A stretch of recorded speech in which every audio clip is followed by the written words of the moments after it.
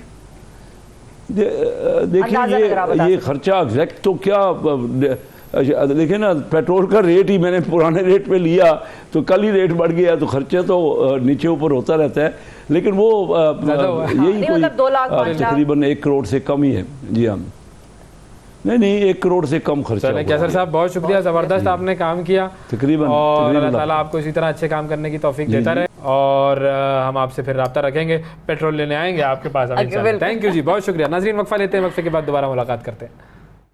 सुबह सवेरे पाकिस्तान, सुबह सवेरे पाकिस्तान, सुबह सवेरे पाकिस्तान। वेलकम बैक सुबह सवेरे पाकिस्तान में एक मरतबा फिर खुशामदीद। ये जो सड़कें हैं और जो पब्लिक ट्रांसपोर्ट हैं ये बनाई जाती हैं इंसान की ज़िंदगी में आसानी लाने के लिए। अगर आप किसी एक जगह से दूसरी जगह जाना चाहते हैं तो आप सड़कें और ट्रांसपोर्ट यूज़ करेंगे, पब्लिक ट्रांसपोर्ट यूज़ करेंगे, पब्लिक ट्रांसपोर्ट का निज़ाम यूज़ करेंगे। लेकिन ये मामला कहने में इतना आसान है, ख़वातीन के लिए ये मामला इतना आसान नहीं है। और पाकिस्तान में अगर कोई सर्वे किया जाए तो मेरा अपना मानना ये है कि शायद तकरीबन 99% ख़वातीन ने ये चीज़ एक्सपीरियंस की होगी कि सड़क पर चलते हुए उन्हें हरासगी का सामना करना पड़ा होगा और पब्लिक ट्रांसपोर्ट में भी उन्हें हरासगी का सामना करना पड़ा होगा। ये वाक़यात ख़वातीन के साथ होते हैं, क्यों होते हैं, कैसे काउंटर किया जाए और क्या किया जा रहा है, और अगर कभी इस तरह का कोई वाक़या हो तो लड़की को क्या करना चाहिए, क्योंकि ज़ाहिर है साइकोलॉजिकली तो उसके लिए बहुत डिस्टर्बिंग होता है, लेकिन कैसे वो अपने आप को इस तरह के वाक़यात से प्रोटेक्ट कर सकती है, बचा सकती है। इस मौजू पर हमने आज गुफ्तगू करनी है। आपकी फ़ोन कॉल्स भी शामिल करेंगे, फ़ोन लाइन जो है वो हमारी ऑन कर दीजिए ताकि हमें कॉल्स आ सकें, और अगर आपके साथ कभी इस तरह का कोई वाक़या पेश आया है तो आप हमें बताएं कि आपने क्या किया। इस वक्त हमारे साथ जो मौजूद मेहमान मौजूद हैं, डॉक्टर सईदा तस्मीरा साहिबा मौजूद हैं जो कि साइकोलॉजिस्ट हैं, माहिर नफ्सियात हैं, और इस पर हम बात करेंगे कि मेंटली कितना ये एक डिस्टर्बिंग मामला होता है। और नौशरवान अली साहब मौजूद हैं जो कि DPO सदर इस्लामाबाद हैं। अस्सलाम वालेकुम जी, दोनों का बहुत शुक्रिया प्रोग्राम में तशरीफ़ लाए। ये वाक़यात होते तो हैं, हम सबको पता है जी। कितने वाक़यात होते हैं? पहले मैं आपसे, आपकी इंटरेक्शन ख़वातीन से ज़ाहिर होती रहती है, कितना आपको लगता है कि क्या वाकई ऐसा हम कह सकते हैं कि 99% या 100% ख़वातीन के साथ ये मामला होते हैं? बिल्कुल, और बड़े कॉन्फिडेंस के साथ कह सकते हैं, 99 नहीं 100% ख़वातीन के साथ। मतलब there is not a female जो आपसे ये कहे who has never experience. Different forms होती हैं, वर्बल हो गई, फिजिकल हो गई, इमोशनल हो गई, लेकिन ऐसा नहीं है कि कोई एक फॉर्म किसी फीमेल ने एक्सपीरियंस ना की हो हमारे मुल्क में। कोई बचा हुआ नहीं है। नहीं, कोई बचा हुआ नहीं। और इसमें एज ग्रुप भी कोई स्पेसिफाइड नहीं है कि जवान लड़की है, बच्ची है, या दरमियानी उम्र की खातून है, या बुजुर्ग है, या उसने ये पहना हुआ है या वो नहीं पहना हुआ है, या वो इस तरह से हैं, कुछ नथिंग। बस एक जिंदा औरत होनी चाहिए। बस एक इस पे भी मैं कहूँगी बिल्कुल जिंदा औरत नहीं, बस औरत होनी चाहिए। इतनी शर्म और इतनी कंसर्न का मकाम है कि बस एक औरत होनी चाहिए। सही है। अब ये ओवरऑल स्टैटिस्टिक्स माशरे के एक जनरल है। बिल्कुल। और अब नौशरवान साहब, पुलिस के पास कितना आता है ये मामला? देखिए, हमारे पास ज़्यादा फ्रीक्वेंटली तो नहीं आता है, लेकिन इसमें मैं आपके शो के तवज्जुह से एक चीज़ शेयर करूँगा कि जहाँ भी किसी भी विक्टिम को हरासमेंट का सामना हो वो बिल्कुल रिपोर्ट करे। रिपोर्ट करने से एक तो ये होता है कि जो कोई प्रॉबेबल या प्रोस्पेक्टिव विक्टिम्स होते हैं उनको सपोर्ट मिल जाती है, उनको स्ट्रेंथन किया जाता है।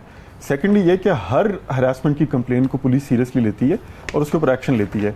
आज का दौर सोशल मीडिया का दौर है, एक्सेस पुलिस की बड़ी इजी और बड़ी ओपन है आजकल सबके लिए, तो अगर कहीं भी इस किस्म का कोई इंसिडेंट होता है उस पर हम लोग फौरी एक्शन लेते हैं। बिल्कुल सही। अच्छा, और हमारी ट्रांसपोर्ट में मेरा ख्याल है जो इस्लामाबाद की हद तक ट्रांसपोर्ट है या जो अब पब्लिक की नई मेट्रोज और ये सर्विसेज शुरू हुई हैं उनमें लिखा भी हुआ है, एक नंबर है ट्रांसपोर्ट में बाकायदा तौर पे, हेल्पलाइन है, आप उस पर फ़ौरन भी फ़ोन कर सकते हैं। वो नंबर ज़रा मैं टीम को चाहूँगी कि मुझे एक दफ़ा कंफर्म कर दें, मुझे याद है 101 समथिंग, लेकिन 4 डिजिट्स का नंबर है, वो ज़रा थोड़ा सा कंफर्म कर दें तो हम नाज़रीन को अभी बता देते हैं। अच्छा, अब ये जो वाक़यात होते हैं तो अगर किसी लड़की के साथ या खातून के साथ ये वाक़या पेश आता है कि अगर कुछ सड़क पर चलते हुए किसी ने हाथ लगा दिया, टच किया, या पीछे उसका कोई आदमी चल पड़ा खामखा बगैर कुछ कहे, साइकोलॉजिकली कितना डैमेजिंग होता है पहली मरतबा अगर किसी के साथ ये वाक़या हो? देखिए, साइकोलॉजिकली डिफरेंट लेवल्स पे होता है। अगर तो ये ट्रॉमा की फॉर्म इख्तियार कर गया है तो कुछ भी हो सकता है। ट्रॉमा के बाद या तो ये हो सकता है कि OCD की शक्ल इख्तियार कर जाए, यानी कि इतनी घिन आ रही हो उस टच से, वो टच आधे सेकंड का था लेकिन उसके बाद जो है समझिए हाथ पे टच हो गया। So the patient will keep on washing her hands, धोती रहेंगी, घंटों निकलेंगी नहीं या नहाती रहेंगी इस तरह से, लेकिन कभी भी एक अच्छी फीलिंग अपनी ही बॉडी पार्ट से नहीं आ रही होगी। OCD के अलावा सिलेक्टिव मेमोरी लॉस भी होता है। अगर कोई ट्रॉमा इतना शदीद हो कि आपको इतना इनसिक्योर फील हुआ हो किसी लम्हे में, तो उसके बाद वो वाक़या और उसके साथ जुड़े हुए वाक़यात या उससे कुछ सिमिलर यादें वो मेमोरी से वॉश ऑफ हो जाती हैं और वो याद नहीं आती हैं। और कब आके वापस अटैक करती हैं? जब आप कॉन्शियस कंट्रोल में नहीं होते। सोशल फियर वगैरह भी होता है? जी बिल्कुल होता है। सोशल एंजाइटी हो जाती है, क्यों नहीं होती। इसके अलावा कॉन्फिडेंस, आपकी सेल्फ इस्टीम, हर चीज़ पे अटैक करती है ये चीज़। और आप बहुत से कदम नहीं उठा पाते जो आपने जनरली उठाना होता है। मसलन आपने घर से बाहर निकलना है, इंटरव्यू देने जाना है, या और बहुत सी छोटी मोटी चीज़ें बच्चियों के साथ, पढ़ने के लिए जाना है, आके बच्चियां ये कह देंगी कि कल से मैंने नहीं जाना कॉलेज या समथिंग, और वो क्यों नहीं जाना और वो हो रहा है और इतना कॉन्फिडेंस भी नहीं हो रहा कि बता पा रही हैं। उसके पीछे ऐसी बहुत सी चीजें होती हैं। सही। एक और मैं इंटरेस्टिंग पॉइंट रेज करना चाहूंगी। इंटरेस्टिंग पॉइंट पर मैं रोकता हूं ताकि इस इंटरेस्टिंग पॉइंट का हम कॉलर है हमारे साथ, कॉलर भी हैं। और यहाँ पर हम ये भी बता दें कि खवातीन के लिए जो हुकूक खवातीन के तहफ़्फ़ुज़ के लिए जो हेल्पलाइन है, जो इस्लामाबाद की बसेज में और मेट्रोज में कम से कम आपको नजर आएगी, वो है 1043। और कराची, लाहौर, बाकी जो शहर है उनके अंदर हेल्पलाइन, हेल्प करने वाला कोई भी नहीं है। माहम हो सकता है वो वैसे उधर भी, वो भी हम बताएंगे। जी माहम, अस्सलाम वालेकुम। अस्सलाम वालेकुम। जी फरमाइए।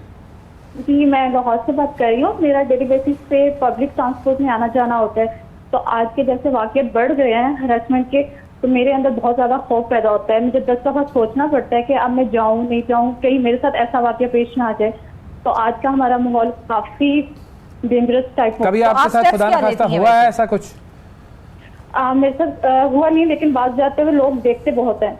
हाँ सही, ये भी is a form of harassment कि खामखा आप वो एक अनकंफर्टेबल, अनडिजायर्ड, वांटेड स्टेयर जो है वो फेस करते हैं।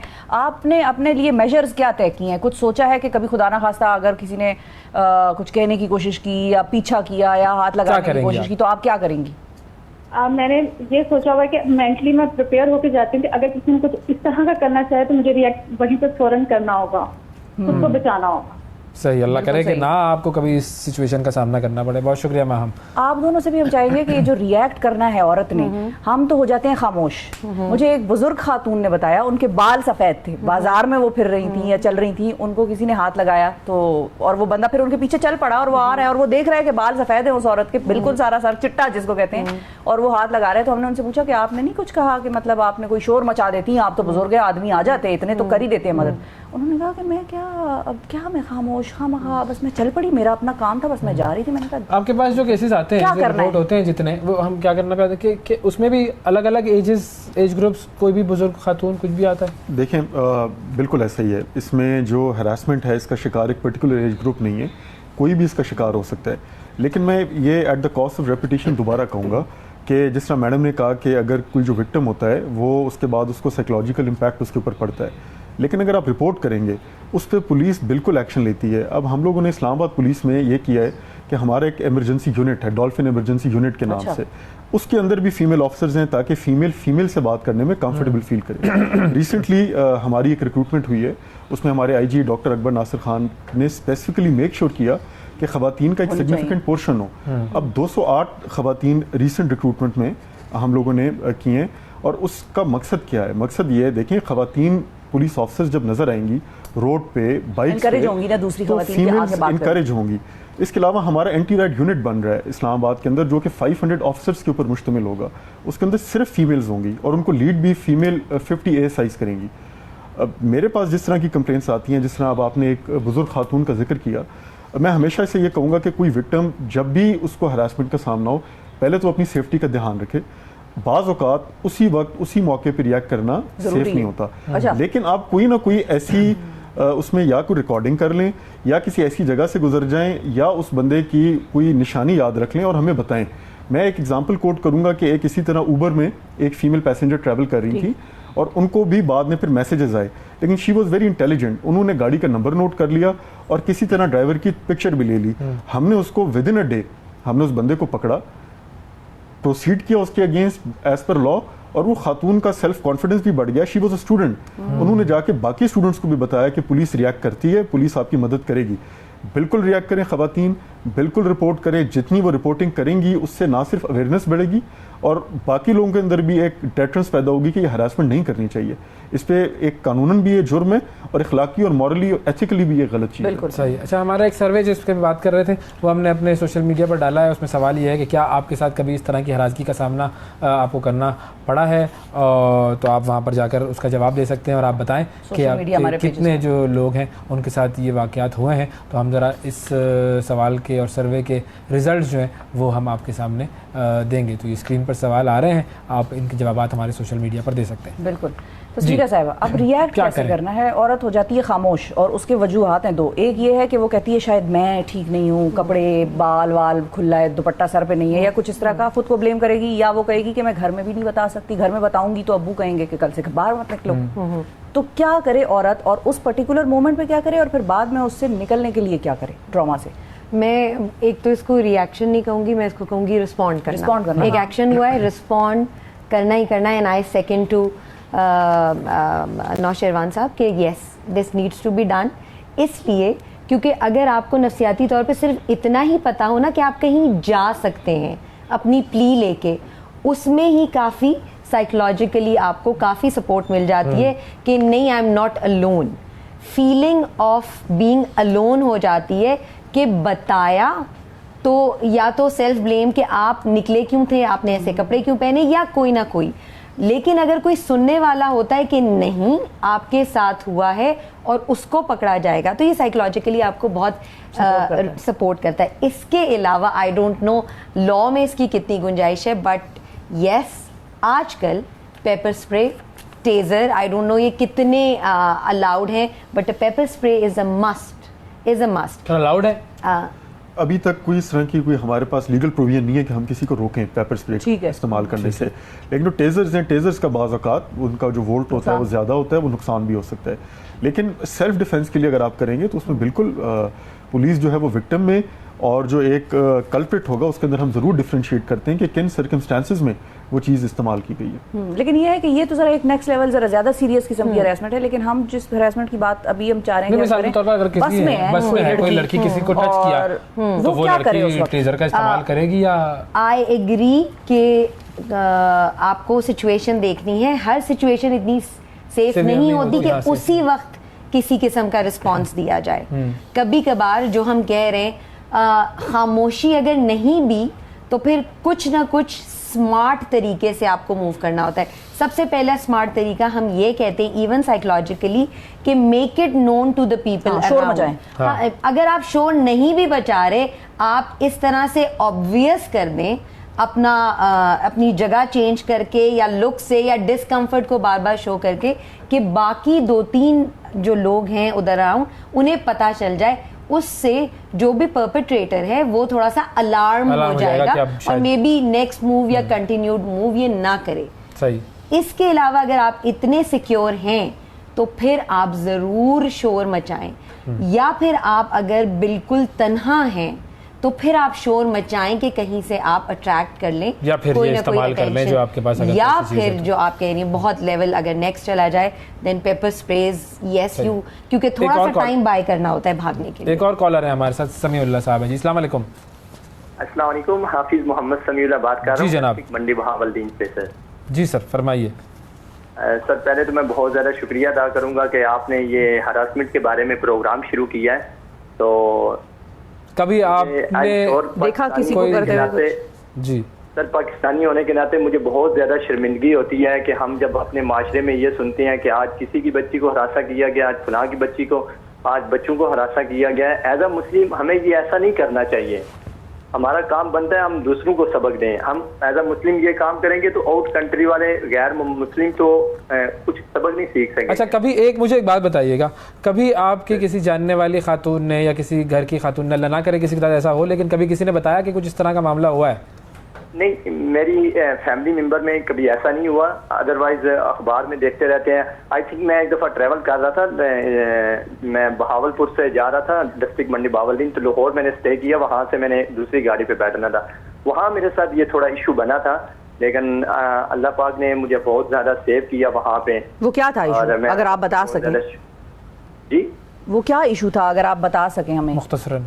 ये बादामी बाग है ना, वहाँ पे ये जो मालिश वगैरह करते हैं लोग, ये जो इनमें ये ज्यादा हरकत की पाई जाती है, वो ही थे ऐसे। फिर मैंने वहाँ से जगह चेंज की। सही, बिल्कुल ठीक, बिल्कुल ठीक। थोड़ा रश वाली साइड पर आ गया। और मैं आई थिंक अपनी हुकूमत से ये रिक्वेस्ट करता हूँ कि यहाँ पे एक इस्लामी कानून नाफज कर दें। देखो, इस्लाम सिंपल है, अगर आप किसी की बच्ची को इज्जत निगाह से नहीं देख सकते, आप उसको सजा देते हैं, आप उसको इस्लाम के मुताबिक सजा दें, तो ये सारा मसला ही हल हो जाए। सजा जरूरी है, बिल्कुल ठीक है, बहुत शुक्रिया अदा करेंगे। देखिए, मर्दों के साथ एक प्रॉब्लम ये है कि आदमी है, मतलब जी जी जी, देखिए पब्लिक ट्रांसपोर्ट एक और कॉलर भी ले लेते हैं। नाजिम साहब हैं इस्लामाबाद से, ताकि फिर गुफ्तगू की तरफ आए। जी नाजिम साहब, अस्सलाम वालेकुम। वालेकुम अस्सलाम। जी फरमाइए। सर, मैं आपका टॉपिक देख रहा था, बहुत अच्छा टॉपिक है। मैं इस पे बताना चाहता हूँ कि मेरी वाइफ के साथ एक दफ़ा ये इंसिडेंट हुआ था। मैं इस्लामाबाद से बिलोंग करता हूँ, तो इस्लामाबाद में लोकल ट्रांसपोर्ट में ट्रैवल करते हुए जो हाईएस्ट चलती हैं यहाँ पे लोकल, वहाँ पे जो ड्राइवर के साथ कंडक्टर होता है, उसने टच किया था, बदतमीजी की थी। फिर उसके बाद उन्होंने क्या किया? मेरी वाइफ ने 15 पे कंप्लेन की थी और बहुत इमीडिएट एक्शन लिया था 15 ने। मैं इस्लामाबाद पुलिस को सराहना चाहता हूँ इस चीज़ पे, उन्होंने बहुत इमीडिएट उसको रोका और उसको कंप्लेन उन्होंने उसकी फाइल कर ली इसकी फौरन। चलिए, अच्छी बात है, पॉजिटिव बात है, थैंक यू जी, बहुत शुक्रिया। अच्छा, कितनी सजाएं होती हैं, कितनी परसेंटेज ऑफ केसेस ऐसे हैं जिसमें सजा होती है, और सजा इसकी है क्या? देखें, जो हरासमेंट का एक हमारे पास सेक्शन है, पीनल सेक्शन है, इट इज़ 509, उसके तहत 3 साल और फाइन, ये सजाएं मैक्सिमम, दोनों भी हो सकते हैं, दोनों में से एक भी हो सकता है। ठीक है। अच्छा, मैं एक चीज़ और बताना चाहूँगा कि जो डेली कम्यूटर्स हैं, जो ख़वातीन वर्क प्लेसेस पे जाती हैं, पब्लिक ट्रांसपोर्ट को यूज़ करती हैं, उनके पास नंबर होना चाहिए पुलिस का। 15 भी है, हमारी हेल्पलाइन 1715 भी है, जो कि IG कंप्लेन हमारा है। जैसे कि अभी आपके कॉलर ने भी बताया कि पुलिस रिस्पॉन्ड करती है। अगर कोई ऐसी कंप्लेनेंट है जो कि डिस्क्रीटली चाहती है कि वो पब्लिकली नहीं बताना चाहती, तब भी हमारे पास फीमेल ऑफिसर्स हैं, हमारा जेंडर प्रोटेक्शन यूनिट है। और रिसेंटली अभी हमारे present IG doctor Akbar Nasir Khan ने एक नया वुमेन पुलिस स्टेशन भी इनॉग्रेट किया है G7 के अंदर। अच्छा। जो कि स्पेसिफिक होगा फीमेल्स के लिए, और वो स्टेट ऑफ द आर्ट एक फैसिलिटी होगी, और उसमें female complainants would feel comfortable. जो मेल्स के साथ कंफर्टेबल नहीं है ओपन अप होने में, वहाँ हमारी फीमेल ऑफिसर्स होंगी, पूरे का पूरा स्टाफ फीमेल होगा। तो मेरा ख्याल है कि ये वो इनिशिएटिव्स हैं, वो चीज़ें हैं जिससे हम कोशिश ये कर रहे हैं कि हरासमेंट के केसेस को कम किया जाए। सही। अच्छा, अब ये प्रूफ जो है, जाहिर है कानून में किसी पे इल्ज़ाम लगाना या किसी के को अप्रीहेंड करके उस पर वो सबूत दिखा के कहना कि अब तुम्हें हम गिरफ्तार कर रहे हैं, जो भी है, ये किस तरह होता है? वो प्रूफ किस तरह? एविडेंस हमेशा तो कैमरे नहीं होंगे, हर जगह शायद CCTV भी ना हो, कहीं कैमरा ख़राब भी हो सकता है, और हो सकता है कहीं किसी लड़की ने वीडियो ऑडियो रिकॉर्ड की हो, लेकिन सबके पास नहीं होता। वो ऐसी पैनिक में होती हैं कि ना वो मोबाइल की तरफ देखती हैं, ना वो पेपर स्प्रे निकाल सकती है, बस वो कहती है निकलें इस जगह से। तो वो प्रूफ किस तरह होता है फिर? देखिए मैडम, तहकीकात वगैरह का जी मैडम, बड़ा पर्टिनेंट क्वेश्चन है आपका। हमारे पास जब भी मैडम केसेस आते हैं हरासमेंट के, हम उसकी सर्कमस्टेंशियल एविडेंस देखते हैं। एक खातून एक रैंडमली एक बंदे को क्यों पॉइंट आउट करेगी? मैक्सिमम केसेस जेन्युइन केसेस होते हैं, हम विक्टिम की स्टेटमेंट को ट्रस्ट भी करते हैं, उस पर एक्शन भी लेते हैं। बड़ा रेयर होता है कि कोई किसी का एनमिटी होती है, कोई किसी को ट्रैप करना चाहते हैं, बड़ा रेयर होता है। लेकिन बीइंग अ पुलिस ऑफिसर हमारी रिस्पॉन्सिबिलिटी है, it is part of a training, कि आप उसको देखें कि अगर कोई विक्टिम आपके पास आ रहा है, वो सच बोल रहा है, झूठ बोल रहा है, हम वैसे ही असेस कर लेते हैं। तो maximum cases are genuine cases, हमें पता चल जाता है कि जेन्युइनली इसके साथ हरासमेंट हुई है। एक रैंडमली, क्योंकि इसमें ये बात बिल्कुल सही है आपकी कि खवातीन के पास पावर भी तो आ जाती है ना, मतलब मैं किसी भी शख्स के साथ अपनी दुश्मनी निकालना चाहूँ तो ये कर सकता हूँ। ये एक ऐसा इसके अंदर एक इशू है जिसको मुझे नहीं पता कि किस तरीके से आप लोग जज करते होंगे, लेकिन ज़ाहिर है इसके अंदर एक थोड़ा सा एलिमेंट ऑफ फियर मर्दों के लिए खामोखा आ जाता है कि अगर किसी खातून ने कह दिया और कोई वजह थी या नहीं थी तो ये प्रॉब्लम भी बन सकती है। बिल्कुल ऐसे ही है। अभी रिसेंटली एक केस हुआ था मारगला रेप केस हुआ था, बड़ा उसको हाईलाइट हुई जी। उसमें फिर बाद में ये पता चला कि वो उसको ट्रैप किया गया था। मैं बताना ये चाह रहा हूँ कि पुलिस उसको इवेंचुअली पता चल जाता है। ऐसा नहीं होता कि अगर कोई किसी के साथ कोई दुश्मनी निभा रहा है और उसको कोई ट्रैप करना चाहता है तो हमें इवेंचुअली पता चल जाता है और उसके बाद हम उसके अगेंस्ट प्रोसीड भी करते हैं। अगर वो उसके अगेंस्ट कार्रवाई करना चाहे कि जिसने मेरे खिलाफ झूठी कार्रवाई की है, गलत इल्जाम, हम उसका भी कानून हाई प्रोफाइल केसेस भी ऐसे देखे हैं जी, हरासगी का इल्जाम और साबित नहीं हो सकता। बिल्कुल याहिया साहब है हमारे साथ कराची से। अस्सलाम वालेकुम। वालेकुम, आप दोनों को सलाम हो। और अवैस भाई, आप हमेशा ऐसे मैटर्स को बड़ा सीरियसली टेकअप करते हैं। मेरी नज़र में देखिए इसके दो पहलू हैं, एक तो कानूनी पहलू है, एक इखलाकी पहलू। लेकिन अनफॉर्चुनेटली हमारे यहाँ वो इखलाकी पहलू भी बड़ा खराब होता जा रहा है। और मैं समझता हूँ कि माशरे में जो तो तबलीग कर रहे हैं ना, जो मस्जिदों से हमें मस्जिदों के अंदर आके हमें समझाते हैं, मस्जिदों के बाहर समझाते हैं, तो उनको चाहिए कि कुछ बाहर निकल के ऐसे लोगों को पॉइंट आउट करें और वर्किंग करें ताकि उनकी तबलीग प्रॉपर हो सके। अच्छा, मैं याहिया भाई इसमें बाकियों को भी शामिल कर लूँ ना, स्कूल कॉलेजों में भी यही तबलीग टीचरों की तरफ से होनी चाहिए, घरों में माँ बाप की तरफ से ये तबलीग होनी चाहिए। यही कह रहा हूँ, देखें ये तो इखलाकी पहलू मैं बता तो रहा हूँ, ये तो आप घर से शुरू करेंगे ना। मैं अगर अपने बच्चे को समझाऊंगा, अपने बेटे को समझाऊंगा, तभी तो आगे बढ़ेगी। लेकिन अवैस भाई एक पहलू इसका ये है, एक पहलू ये है कि देखें जो मुझे अफसोस ये हो रहा है कि हमारे यहाँ पहले साइकोपैथ नहीं थे, अब साइकोपैथ पैदा होते जा रहे हैं, जैसे बाहर होते हैं। ये साइकोपैथ लोगों की ट्रीटमेंट की जरूरत है। अगर आप ऐसे किसी बंदे को पकड़े तो उससे देखें कि उसके अंदर उसने ऐसा किया क्यों है, तो उसकी ट्रीटमेंट भी कराने की कोशिश करें और मास्टर को बताएं कि ऐसे लोगों के लिए आप क्या कर सकते हैं। हाँ, बिल्कुल। कराची में वैसे इस तरह के कितने वाकयात होते हैं और आपका क्या इसमें एक्सपीरियंस है? पता क्या होता क्या है कि ये तो एक तो सबसे पहली बात है कि जो आप लड़कियों में अपने बच्चों के साथ इतने फ्रेंडली हो कि वो आपको बता सकें। बेचारी लड़की शर्म के बारे में बताती नहीं है ना, जब वो बताएंगी नहीं, आप फ्रेंडली नहीं होंगे तो किस तरह ये चीजें चलेंगी। तो इस टैबू को तोड़ने की जरूरत है, मेरा कहना ये। Thank you. बिल्कुल सही। क्यों नहीं होते माँ बाप इतने फ्रेंडली, या क्या कॉन्फिडेंस की कमी होती है, या वो डर होता है, या क्या प्रॉब्लम क्या है? माँ बाप क्यों नहीं कम्युनिकेट कर पाते बेटी से अपनी? इसको ना किसी हिजाब, शर्म, मज़हब, इस ज़ुमरे में आके इन टॉपिक्स को कभी डिस्कस नहीं किया जाता, जबकि इसी ज़ुमरे में आके इनको ज़्यादा डिस्कस करना चाहिए। आपका हिजाब बरकरार रहे, आप शर्म व हया को ईज़िली इंटैक्ट रख के आप बाहर निकल सकें, सारा कुछ कर सकें। जो मैंने पहले भी पॉइंट रेस करना चाह रही थी कि इसको ईव टीजिंग कहा जाता है, जो इंटरनेशनली अब इसको कॉल आउट किया जा रहा है कि उसमें भी जिम्मेदारी आप ईव पे डाल रहे हैं। नहीं, ईव टीजिंग का मतलब है ईव को टीज किया गया। नहीं, जो ईव टीजिंग का सारा है कि जो जिम्मेदारी है वो ईव पे आ रही है, आप ईव को इससे निकालें, आप लेके आए, आप टीजिंग कह लें, इट इज नॉट। देखिए, क्योंकि अभी उन्होंने कहा मर्दों पे भी ये होता है। आपको पता है कि पब्लिक ट्रांसपोर्ट में जब वो फेयर ले रहे होते हैं तो हाथ को टच करते हुए लेंगे, वापस देंगे तो कोशिश होगी कि टच हो जाए। या गुजरते हुए हम बात कर रहे थे, आप माशाल्लाह जैसे वर्ड को टीजिंग में डाल सकते हैं, तो आप जैसे ईव टीजिंग है कि नहीं भाई ये माशाल्लाह तो एक पॉजिटिव वर्ड है, हरकत हमें तो पता है ना, दिल में तो पता है कि हमने माशाल्लाह क्यों कहा है। अब ये चीजें देखनी होती हैं, which I am very happy to know कि जो है ना एविडेंस देखी जाती है कि सिचुएशनली क्या है, वरना कोई कहे जी मुझे माशाल्लाह कहा है, अब ये कौन सा एविडेंस है? लेकिन जब आप बताएंगे कि कॉन्टेक्स्ट डिफरेंट है, हमने इनसिक्योर फील किया है, उस पर एक्शन लिया जाए। लेकिन उन्होंने एक बात की, उन्होंने कहा तरबियत करें। कोई माँ बाप तो ऐसे नहीं है मेरा ख्याल है जिसने बेटे को ये ना कहा हो कि यार तमीज से बाहर फिरना, तुम लड़की की तरफ मत देखना। कोई माँ बाप ऐसे नहीं होंगे, कोई टीचर शायद ऐसा नहीं होगा, बहुत ही कम, मतलब रेयर केसेस होंगे जिसमें वो कहेंगे हाँ भाई तो फिर किया ऐसा कोई काम किया जो इसको इनकरेज करेगा।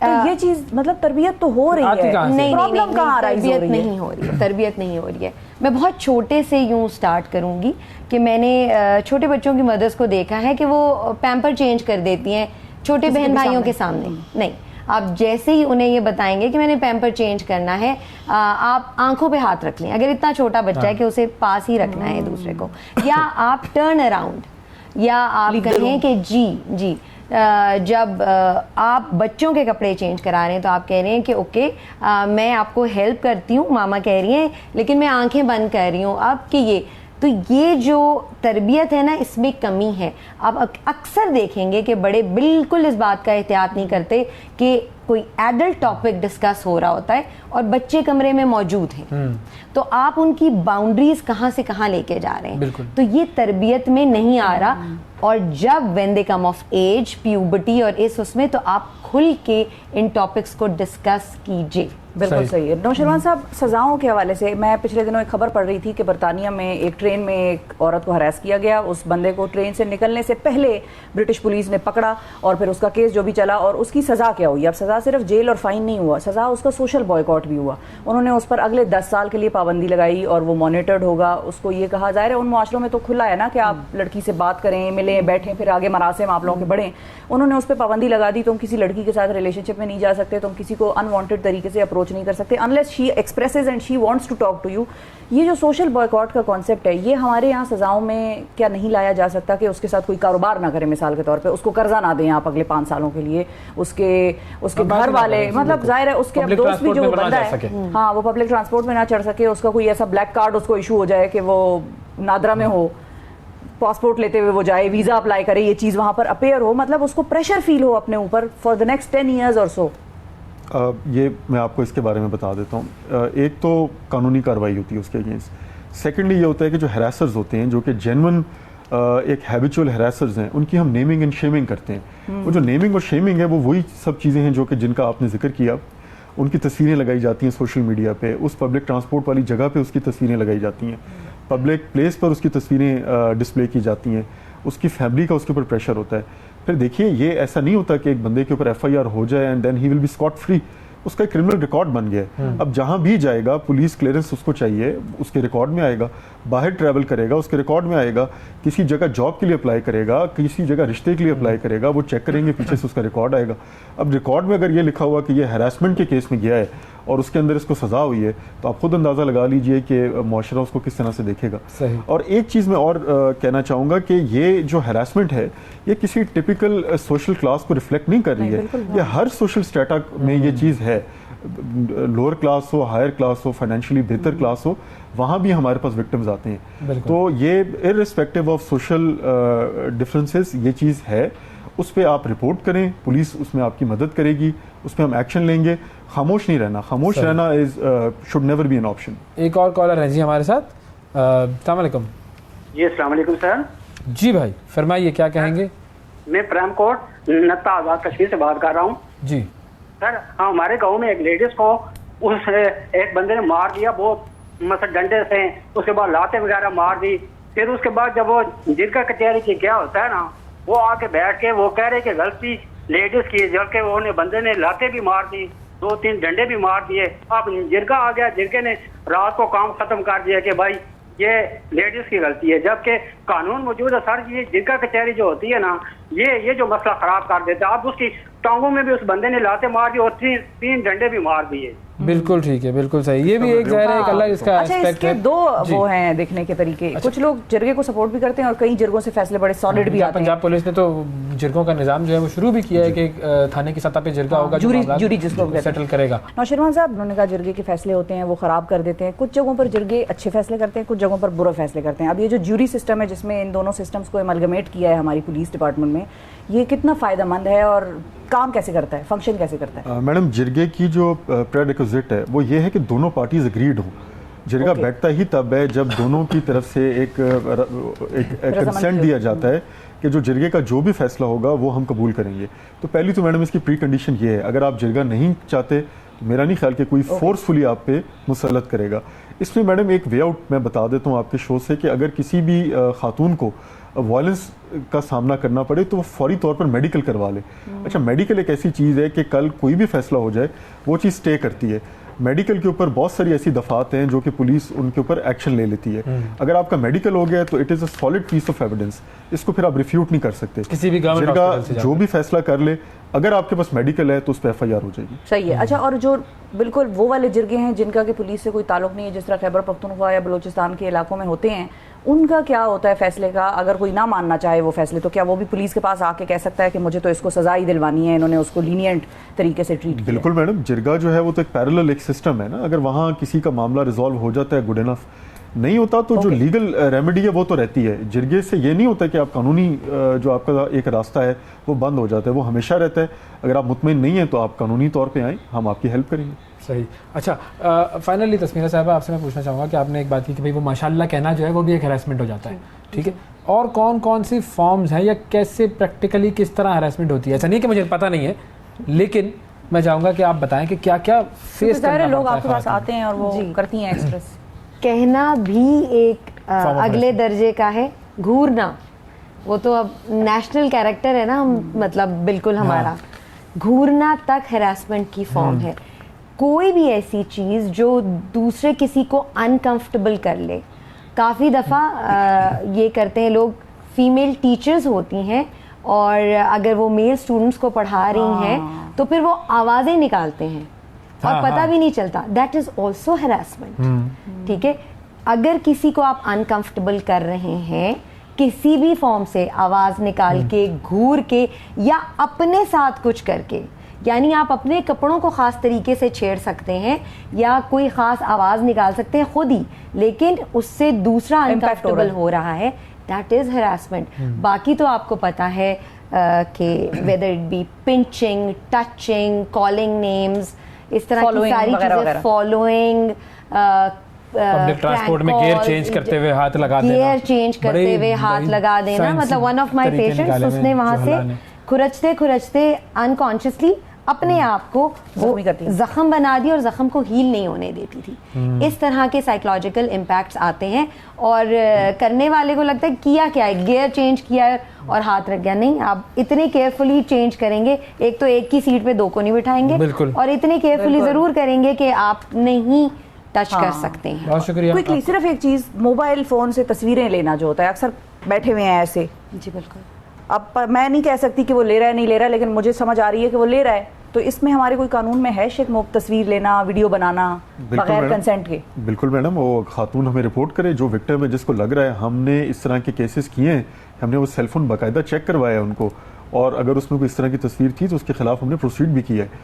लेकिन अगेन इसमें विक्टिम के ऊपर डिपेंड करता है। विक्टिम रिपोर्ट करे, और रिपोर्ट जब करेंगे, देखें इससे हो सकता है कि आपका मामला आप प्रोसीड ना करना चाहें, लेकिन अगर उसने फ्यूचर में किसी को हरास करना है तो उसके जहन में ये ज़रूर है कि पुलिस बुलाएगी, फिर पुलिस जो है फिर इस तरह के लोगों के साथ कोई बड़ा अच्छा रवैया तो नहीं होता, तो वो उनको याद रहता है, तो आप ज़रूर रिपोर्ट कीजिए। बहुत शुक्रिया अदा करेंगे आप दोनों मेहमानों का। फाइनल वर्डिक यही है कि तरबियत की, हिफाजत की, रिपोर्टिंग की और इंसानियत की, इन तमाम चीज़ों में बेहतरी की बहुत ज़्यादा ज़रूरत है। सर्वे का रिज़ल्ट आपको बता देते हैं। एक सवाल था कि जी क्या आपको कभी पब्लिक ट्रांसपोर्ट में हरास किया गया? 34% लोग कहते हैं हाँ, 66% कह रहे हैं कि नहीं। चलें, अच्छी बात है। अगर आपको नहीं किया गया, कितने हमारे आए हैं जी, तो हमारे पास जो है वो कम वोट्स आए हैं, लेकिन ये कि हम ये कह रहे हैं कि एक्सपीरियंस 34% लोगों ने इधर आकर एक्सपीरियंस का अपने शेयर कर दिया, ठीक है, वरना आप किसी से भी बात करें आपको पता लग जाता है। फिर क्या पाकिस्तान का पब्लिक ट्रांसपोर्ट का निज़ाम ख़वातीन के लिए महफूज है? 23% कहते हैं हाँ और 77% कहते हैं नहीं। तो महफूज नहीं है जब भी लोग ये बात कर रहे हैं। बहरहाल ये हमारा सर्वे था और इस तरह के टॉपिक्स पर हम बात करते रहेंगे। वक्फा लेते हैं, वक्फे के बाद दोबारा हाजिर होंगे, हमारे साथ रहिएगा।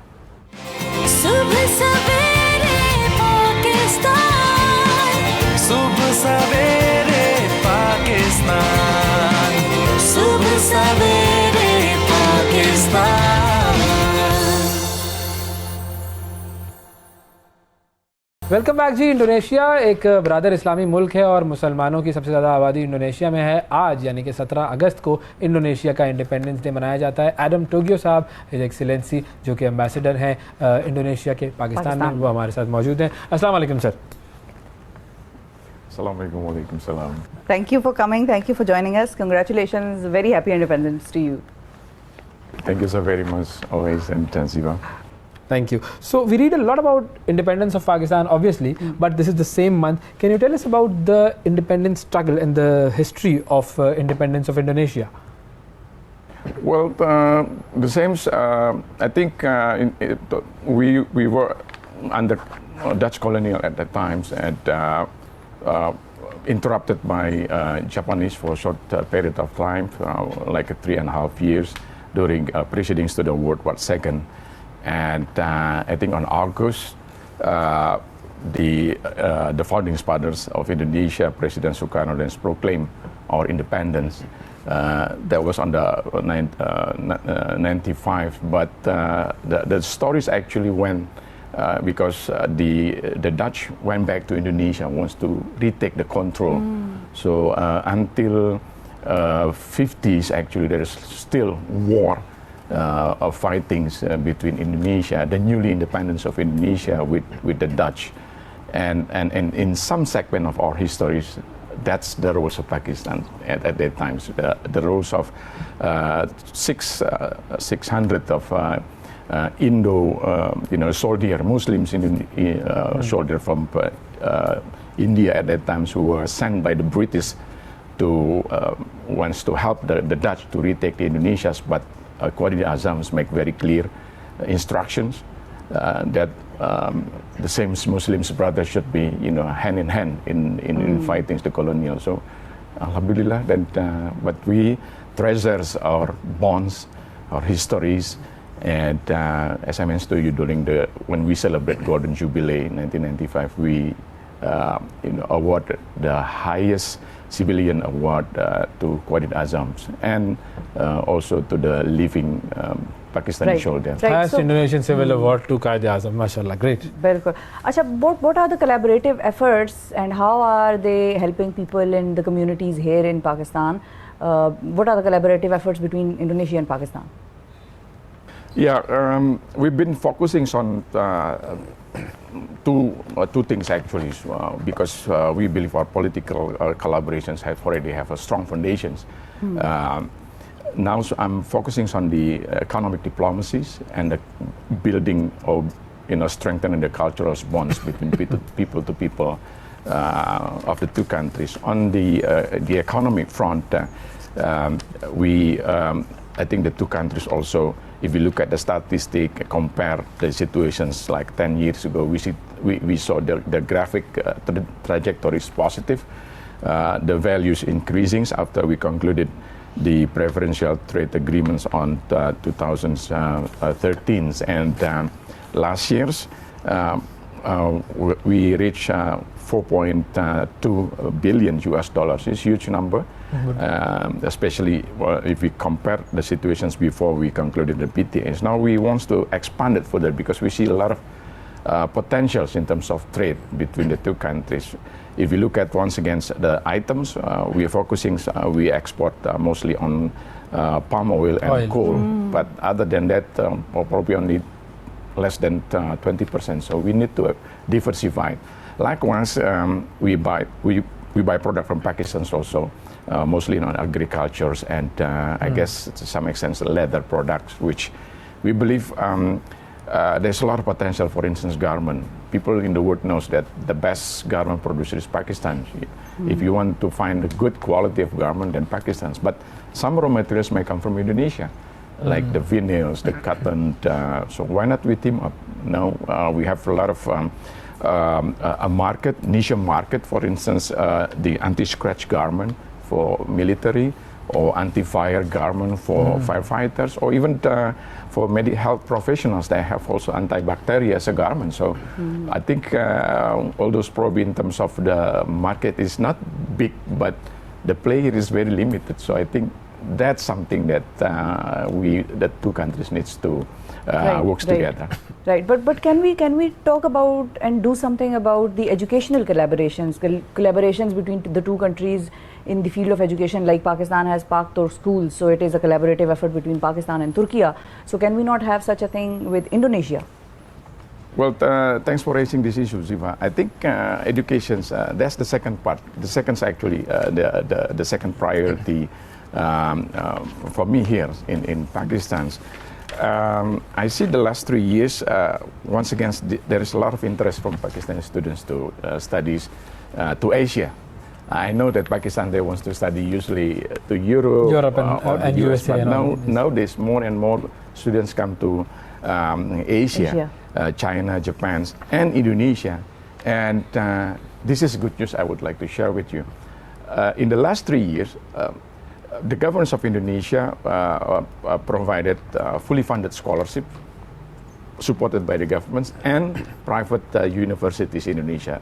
There's a lot of fully funded scholarship. And in the last 3 years, you know what? The biggest recipients went to Pakistani students of the scholarships. So this is something that I really happy to to see. And in fact, last week on Friday, we worked together with one of the institutions in the UK to offer dual degree programs also for Pakistani students to study part in Indonesia and part in the UK. This is fully funded scholarship. So I would encourage students in Pakistan, please look at the, go through the Indonesian's website to seek possibilities of the scholarship provided by the government in Indonesia. So because we believe if we invest on education, we invest for futures bilateral relations. Absolutely. But if someone wants to go to Indonesia, which subject domains should he or she choose? Well, we offer all, the majors of all departments are available for scholarship in Indonesia. Although I understand that usually students from Pakistan, they are interested to enroll in engineering and the economy, and some takes also international relations. But we offer also for medical studies also, like I think science and non-science. We offer those because the several universities, the best university in Indonesia, who offer scholarship for Pakistani students also on the science. Okay. So this is something that we once again we are promoting, and we are very happy to see the positive response that we get from Pakistani students. Okay. Another thing that can improve the ties between any country is the language. But Indonesian language and Urdu language, are there any similarities between these two languages, and are we doing any collaboration in this domain?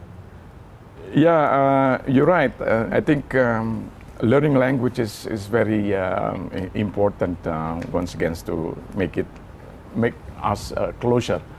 And in fact, there are some language which Pakistan and Indonesia share a lot in common. Like I think it's the influence of Arabic.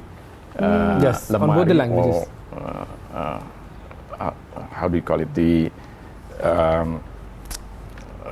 I forget. There was several words in Arabic which now also part of the Indonesia, which I believe in Pakistan is also already been absorbed, like the kursi, the chairs. In Indonesia we call it this chairs. I mean kursi, but like peci, I don't know. Peci. We call it the jinnah cap, the famous jinnah cap. We call it also peci, but the people in Indonesia, we use the jinnah caps. Yeah. Although in Pakistan, probably getting lost the popularities of jinnah caps, but still in Indonesia, people in Indonesia, they wear the jinnah cap. So this is a very interesting discussion, but obviously we are short of time. But one important message that you have given us is people in Indonesia, they use jinnah caps while we are not using these jinnah caps. तो हमें भी jinnah cap जो है उसकी तरफ जरा दोबारा जाना चाहिए. इंडोनेशिया अब मैं तो पहन नहीं सकती, तो कुछ तुम ही अपनी अदाओं पे गौर करो. अच्छा जी, हम तो कुछ कह ही नहीं सकते, तो आप भी कुछ अदाओं पे गौर करें. Thank you very much. RM Togio, the ambassador of Indonesia in Pakistan, हमारे साथ मौजूद थे. इंडोनेशिया के कौमी दिन पर बात हो रही थी. नाजरीन, आज के प्रोग्राम में इतना ही. आपसे कल फिर मुलाकात करेंगे. इजाज़त दीजिए. अल्लाह हाफिज़.